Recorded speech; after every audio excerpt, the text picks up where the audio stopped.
Good afternoon, Lawrence. Hi. How are you today? I'm very good, thank you. Okay, are you currently in Singapore? Yes, I am. I'm in Singapore right now. Yes. Okay. All right. Shall we start the interview? Sure. Thank you very much. Okay. Lawrence, welcome to the interview for the position of HR officer with Millennium Stadium. My name is Jacinta. I am the HR manager.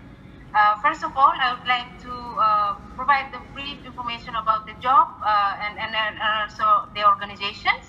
So the organization is based in Cardiff, Wales. It was Millennium Stadium was opened in '99, but currently known as a sponsorship purpose for Principality Stadium. So your job here is as HR officer. It's a permanent job, full-time job, subject to 6-month probationary period, and your main role is to provide general day-to-day HR support to all employees, include HR functions and employee benefit, training and development, and also other administration to all employees. You'll be responsible to HR and people development manager. So this interview will take 15 minutes. I will have the structure will be the introduction, competency-based questions, and the closing. So I will start my first question. Could you please tell me in brief your background, experience, and education that you think relevant to the position that you're applying for? Education background you're asking for? Background, experience, and education. Oh, okay. All right. So I've started in as a personnel officer in a hotel, and then after that I was a HR manager in a club, and then I rejoined Raffles International as a HR manager in the various projects and in the corporate office. And then finally I was promoted and became a senior manager in corporate HR in Raffles International. So basically I have done all the different departments and different roles in HR, from personnel to employee relations to training, recruitment, pre-opening, compensation and benefits, and HR strategic planning. So in terms of education, I have a diploma, a higher diploma in hotel management, diploma in personnel management, and a graduate diploma in international HR and globalization. So basically that's what I have. Okay, thank you. I see in your CV that your last job was senior manager corporate human resources with Raffles International Limited until July 2005. Yes. Can you tell me, is there any other job that you have been performed since 2005? No, basically I've been working in the church,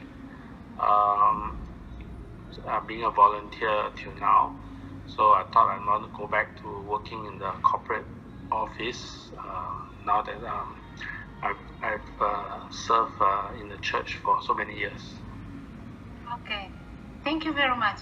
Okay, now we move on to the question, competency-based questions.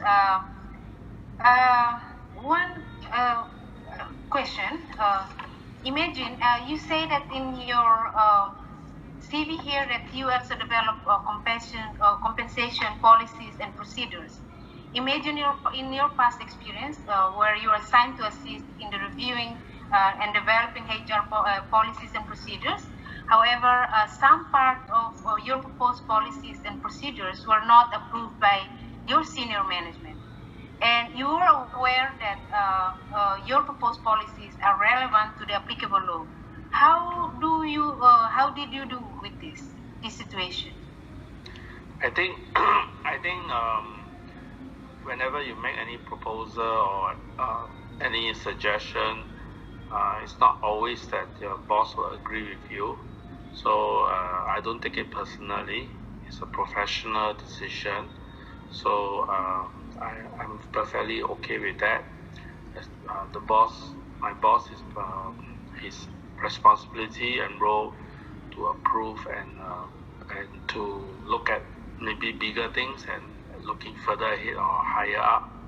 So I'm perfectly alright for him or her to overrule me whatever proposal I make. The only time I would object is if it's illegal, if it's asking me to break the law or asking me to do something that is unethical or immoral, and then that will be very difficult for me to accept. Okay, what solution did you provide to accommodate your views in the policies? Is there any a solution for them? Yeah, I think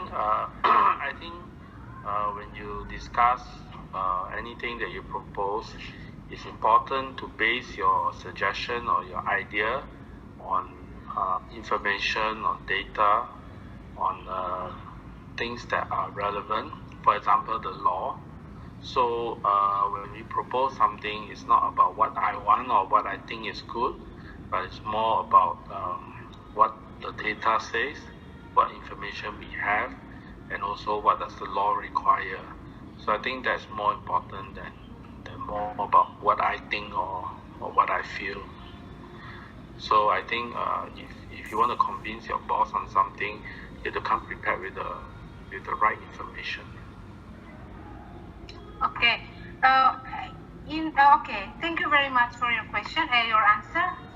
I can see from your CV that you have extensive experience in human resources area with different companies. Which part of the job that you most enjoy? I like to deal with people more than with numbers.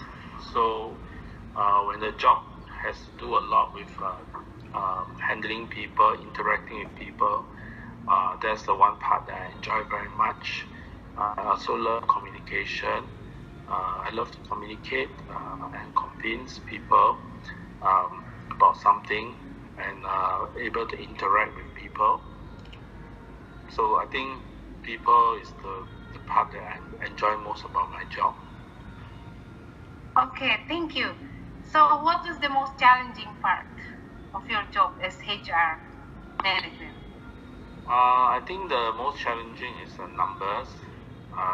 To be honest with you, I don't really like to look at numbers every day. If this job is going to be all about numbers, then let me know, and I won't join this company because to be very honest with you, I'm not a numbers person. But if it's part of the job that I have to look at numbers, that is fine. If it's 99% of the time looking at numbers, it will be very tough for me. Okay, great. So if you have the challenge, how do you overcome them? Challenge? Yes. I think if you're talking about people, people are usually willing to do something or not willing to do something. There's a reason behind it. So it's important to understand why.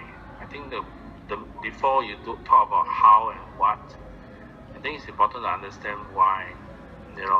So if you present an idea and it's very unpopular, then you should ask yourself why, and then figure out the reason. On the other hand, if you present an idea and it's very popular, then you also should know why, because it will help you in the future when you present something else. So I think the why is very important. Humans are very much linked, their decision is linked to their needs, and which is then their motivation. So it's important to know that. So once you know that, then it's much easier for you to plan something, to propose something and get it approved. But of course, on the flip side is again back to what I said earlier on about the numbers, the information. You need to balance both. To the employees, you talk more about the why, but to management, you need to also talk about the numbers, the return on investment, and so on. So you need to balance the message on both sides. Then you can overcome most challenges. Okay, great. Thank you. As HR officer, you will always deal with people from different culture, background, and attitude. Describe the situation when you encounter a conflict at workplace. How did you handle it? I think conflict is something that's unavoidable because everyone is different, and culture is different. So it's something that's unavoidable that we cannot run away from. I think important thing is to, again, is coming back to the earlier point. It's about understanding why. What's the perspective, what is the reason for that reaction, and then handling the why first. Then we can talk about the details. If you talk about different national culture, then there's even more different, something else you need to consider. So, for example, what is acceptable in Singapore may not be acceptable in Vietnam or in your country. So that's something else you need to be very careful about, to understand that different countries, different people may have different cultural differences. At the same time, people are very complex thing to understand. We are similar in many ways, but we're also different in many ways. So the point is to find the similarity, and then to then overcome the differences if it is possible. Okay, thank you very much. Okay, what would you do in the situation where you handle a disciplinary process, but in the situation involved difficult circumstances because the defendant is your close friend, and it was not easy for you to make a decision? What is your approach for this situation? I think for disciplinary action, what's most important is that there must be fairness, there must be equality, and there must be based on law and policy and procedure. So it must be objective. So I think, to me, these are the three principles: to be fair, to be objective. I think these two are very, very important. And then to make sure that things are done in an open, transparent way, where the employee and everyone, the management, have a chance to speak and present their point of view with all the facts. Then a decision is to be made. I think that's very important. It doesn't matter whether it is someone you know or don't know or whatever it is. It's all based on the facts. But the facts have to be everyone has to be given a chance to present their side of the story and the facts. Then a decision can be made. Okay, so what did you learn from that situation? About the disciplinary action. Yes, and then in fact that the person is your close friend. No, I think in disciplinary action, at the end, if you have to take some action, the most important thing is the dignity of the person. To treat the person with dignity and treat the person with respect. I think if you do that, it doesn't matter whether it's a friend or whoever it is.